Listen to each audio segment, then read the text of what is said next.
하늘에 계신 우리 아버지여, 이름이 거룩히 여김을 받으시오며 나라가 임하시오며 뜻이 하늘에서 이루어진 것 같이 땅에서도 이루어지이다.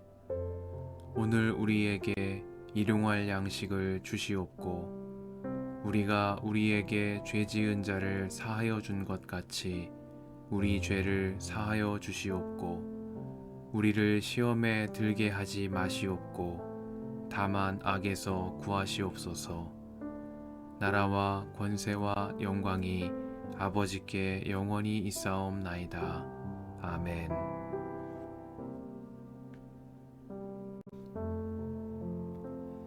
그 뒤에 압살롬은 자기가 탈 수레와 말 여러匹를 마련하고 호위병도 50명이나 거느렸다. 그리고 압살롬은 아침마다 일찍 일어나서 성문으로 들어오는 길가에 서 있곤 하였다. 그러다가 소송할 일이 있어서 판결을 받으려고 왕을 찾아오는 사람이 있으면 압살롬은 그를 불러서 어느 성읍에서 오셨느냐고 묻곤 하였다. 그 사람이 자기의 소속 지파를 밝히면 압살롬은 그에게 듣고 보니 다 옳고 정당한 말이지만 그 사정을 대신 말해줄 사람이 왕에게는 없소 하고 말하였다. 압살롬은 늘 이런 식으로 말하곤 하였다. 더욱이 압살롬은 이런 말도 하였다. 누가 나를 이 나라의 재판관으로 세워주기만 하면 누구든지 소송 문제가 있을 때 나를 찾아와서 판결을 받을 수가 있을 것이고 나는 그에게 공정한 판결을 내려줄 것이요. 또 누가 가까이 와서 엎드려서 절을 하려고 하면 그는 손을 내밀어서 그를 일으켜 세우고 그의 뺨에 입을 맞추곤 하였다. 압살롬은 왕에게 판결을 받으려고 오는 모든 이스라엘 사람에게 이런 식으로 하였다. 압살롬은 이렇게 하여 이스라엘 사람의 마음을 사로잡았다. 이렇게 4해가 지났을 때에 압살롬이 왕에게 아뢰었다. 제가 주님께 서원한 것이 있으니 헤브론으로 내려가서 저의 서원을 이루게 하여 주십시오. 이 종이 시리아의 그술에 머물 때에 주님께서 저를 다시 예루살렘으로 돌려보내 주기만 하시면 제가 헤브론으로 가서 주님께 예배를 드리겠다고 서원을 하였습니다. 왕이 그에게 평안히 다녀오라고 허락하니 압살롬은 곧바로 헤브론으로 내려갔다. 그러나 압살롬은 이스라엘의 모든 지파에게 첩자들을 보내서 나팔 소리가 나거든 압살롬이 헤브론에서 왕이 되었다 하고 외치라고 하였다. 그때 200명이 압살롬과 함께 예루살렘에서 헤브론으로 내려갔다. 그들은 손님으로 초청받은 것일 뿐이며 압살롬의 음모를 전혀 알지 못한 채로 그저 따라가기만 한 사람들이다. 압살롬은 또 사람을 보내어서 다윗의 참모이던 길로 사람 아히도벨을 그의 성읍인 길로에서 올라오라고 초청하였다. 아히도벨은 길로에서 정규적인 제사 일을 맡아보고 있었다. 이렇게 반란 세력이 점점 커지니 압살롬을 따르는 백성도 점점 더 많아졌다. 전령 한 사람이 다윗에게 와서 보고하였다. 이스라엘 백성의 마음이 모두 압살롬에게로 기울어졌습니다. 그러자 다윗은 예루살렘에 있는 모든 신하에게 말하였다. 서둘러서 모두 여기에서 도망가자. 머뭇거리다가는 아무도 압살롬의 손에서 살아남지 못할 것이다. 어서 이곳을 떠나가자. 그가 곧 와서 우리를 따라잡으면 우리에게도 재앙을 입히고 이 도성도 칼로 칠 것이다. 왕의 신하들이 왕에게 대답하였다. 모든 일은 임금님께서 결정하신 대로 하시기 바랍니다. 이 종들은 그대로 따르겠습니다. 왕은 왕궁을 지킬 후궁 10명만 남겨놓고 온 가족을 거느리고 예루살렘을 떠났다. 왕이 먼저 나아가니 모든 백성이 그의 뒤를 따라 나섰다. 그들은 먼 궁에 이르자 모두 멈추어 섰다.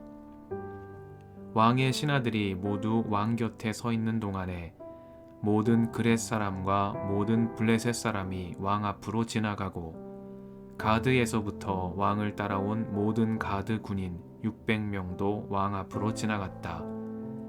왕이 가드 사람 이때에게 말하였다.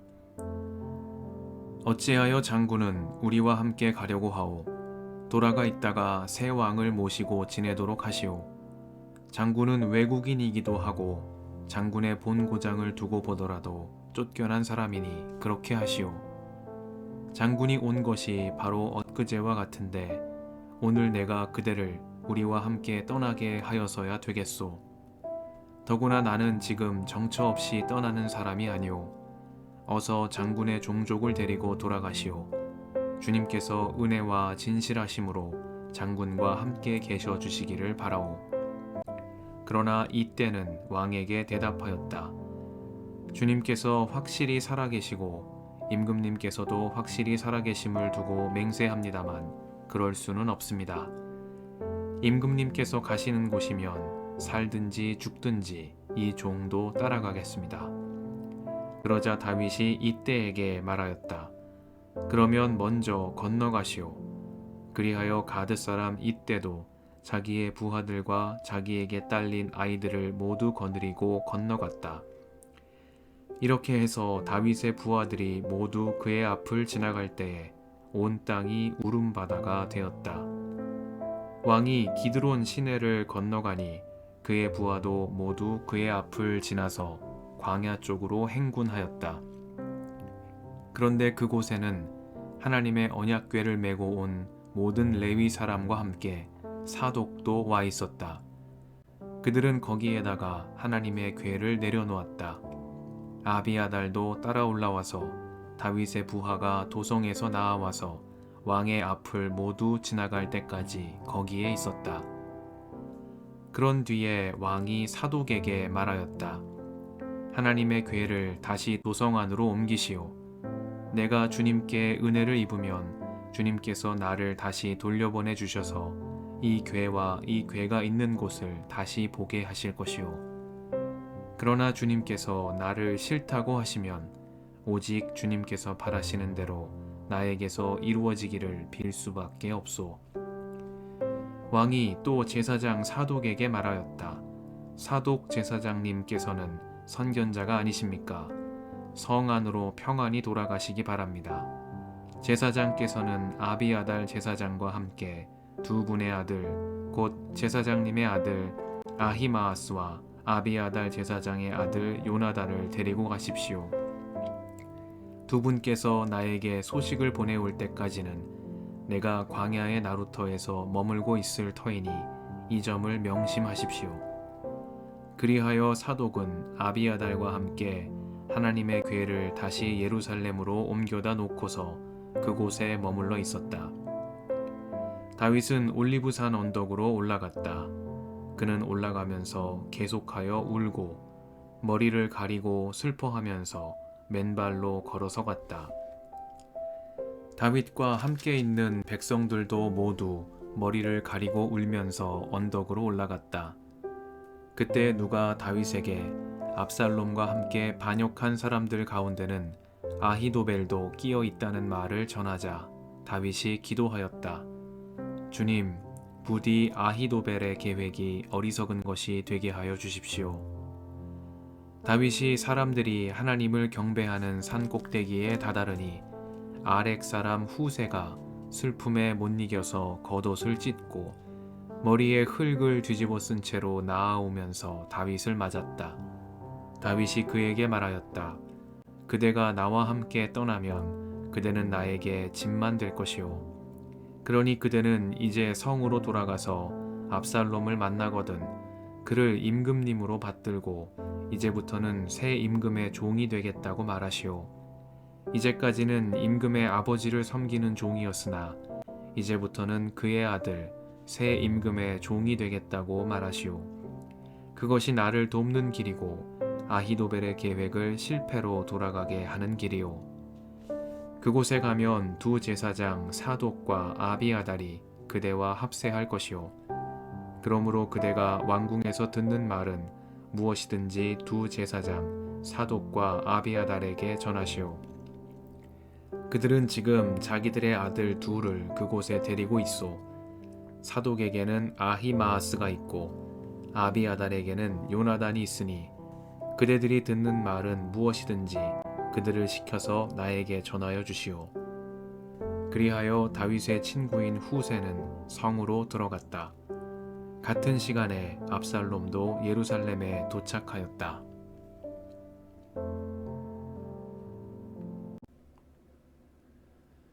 주님의 은총과 평화가 이 저녁에 여러분과 함께 하시길 빕니다.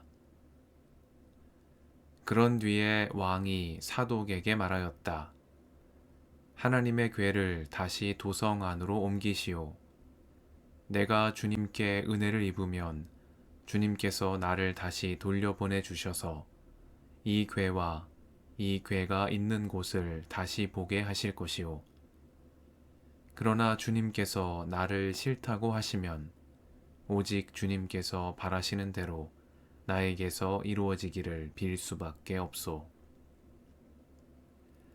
말씀 앞에서 성령의 인도하심과 지혜를 구합니다.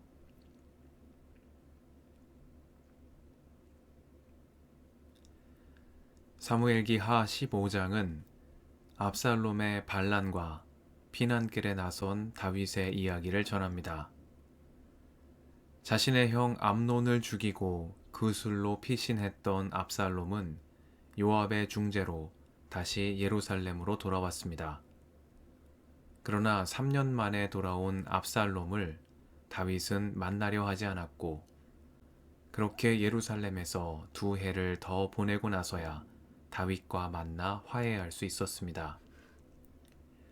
그러나 다윗의 마음에 남은 응어리는 아직 다 풀리지 않은 것으로 보입니다. 압살롬과 재회한 다윗은 그에게 입을 맞추는 형식적이고 무미건조한 인사를 건넬 뿐이었습니다. 14장은 이런 다윗의 모습을 보여주며 끝맺음합니다. 어쩌면 압살롬은 이때 마음속으로 반란을 결심했던 것인지도 모르겠습니다. 왕위를 꿈꾸던 압살롬은 다윗의 인정이 절실하게 필요했습니다. 그러나 다윗을 만난 압살롬은 자신에게 어떤 말도 건네지 않은 채 입을 맞추는 다윗의 모습을 보면서 자신이 돌이킬 수 없는 잘못을 저질렀음을 직감하게 되었습니다. 압살롬은 마음이 급해졌습니다. 이대로 있다가는 여디디아라고 불리는 저 솔로몬에게 왕위를 빼앗기고 말 것 같았습니다. 이에 압살롬은 준비에 나섭니다. 그는 병거와 말 그리고 호위병 50명을 준비했습니다. 그리고 그때부터 백성의 마음을 얻기 위한 조용하지만 적극적인 정치 행동에 나섭니다. 압살롬은 아침마다 일찍 일어나서 성문으로 들어오는 길가에 나가 서 있었습니다. 그곳에서 압살롬은 소송할 일로 왕을 찾아오는 이들을 만나곤 했습니다. 절박한 심정으로 시비를 가리기 위해 왕을 찾아오는 이들을 만나서 그들의 말을 듣고 전적으로 그들의 편이 되어주며 자신이 그 사정을 왕에게 대신 말해주겠다고 이야기하며 민심을 얻어나갔습니다. 또한 그는 백성 앞에서 겸손한 모습을 보이기도 했습니다. 누군가가 가까이 와서 엎드려 절을 하려고 하면 압살롬은 손을 내밀어 그를 일으켜 세우고 그의 뺨에 입을 맞추는 자애롭고 겸손한 왕자의 모습을 보여주었습니다. 임금이 된 다윗이 나라의 대사를 살피느라 백성에게서 멀리 있는 동안 임금이 되고 싶었던 압살롬은 언제나 성문 앞에 백성의 곁에 가까이 있었습니다. 사무엘기는 압살롬이 이렇게 하여 이스라엘 사람의 마음을 사로잡았다고 말합니다. 그리고 압살롬은 이런 일을 무려 4년 동안 지속했습니다. 명분을 쌓고 실리를 챙기며 조용히 4년을 준비해 나간 것입니다. 그리고 마침내 때가 되자 압살롬은 주님께 드린 서원을 명분으로 삼아 다윗의 정치적 고향과도 같은 헤브론으로 내려갔고 본격적인 반란에 나섰습니다. 다윗의 책사였던 아히도벨도 압살롬의 편이 되었습니다. 이스라엘 백성의 민심은 압살롬에게로 완전히 기울었습니다.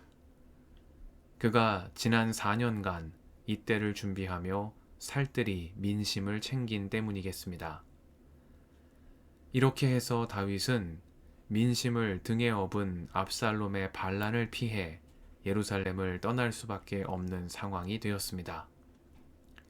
이에 다윗은 왕궁을 지킬 후궁 10명만을 남겨둔 채 온 가족과 함께 예루살렘을 떠났습니다. 외국인 용병 부대와 블레셋 가드에서부터 그를 충실히 따르던 가드 군인 600명도 그를 따라 피난길에 나섰습니다. 이때 제사장 사독과 레위 사람들도 주님의 궤를 가지고 다윗을 따라 나섰습니다. 그러나 다윗은 하나님의 궤를 다시 도성 안으로 옮겨 놓으라고 말하며 내가 주님께 은혜를 입으면 주님께서 나를 다시 돌려보내 주셔서 이 궤와 이 궤가 있는 곳을 다시 보게 하실 것이라고 말했습니다. 이어 다윗은 그러나 주님께서 나를 싫어하시면 오직 주님께서 바라시는 대로 나에게서 이루어지기를 빌 수밖에 없다고 말했습니다. 이렇게 사독은 아비아달과 함께 하나님의 궤를 다시 예루살렘으로 옮겨놓고 그곳에 머물게 되었습니다. 예루살렘을 떠난 다윗은 머리를 가리고 슬피 울며 맨발로 걸어 올리브산 언덕으로 올라갔습니다. 사울에게 쫓겨 도망다니며 광야를 떠돌던 다윗이 이번에는 자기 아들에게 쫓겨 다시 도망자 신세가 된 것입니다. 사무엘기하 15장은 주님께서 나단 선지자를 통해 다윗에게 하신 말씀이 그대로 이루어지고 있는 과정을 이렇게 보여주고 있는 것입니다. 이제 다윗은 다시 광야로 나왔습니다. 여기에서 그는 지난 과오들을 돌아보게 될 것입니다. 주님께서 한낱 목동에 불과한 자신을 택하시고 기름 부어 왕으로 세워주신 뜻이 어디에 있는지, 나는 그 뜻에 충실한 종이었는지, 다윗은 자기 삶의 지난 날들을 처음부터 다시 헤아려 보게 될 것입니다.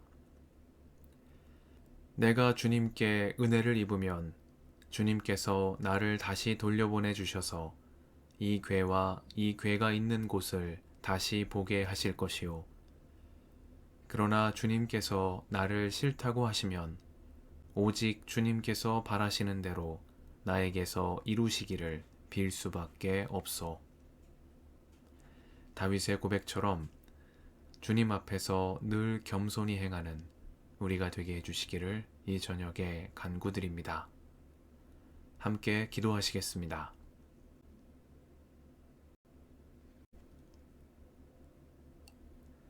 주님, 오늘도 이 저녁을 허락하시니 감사합니다.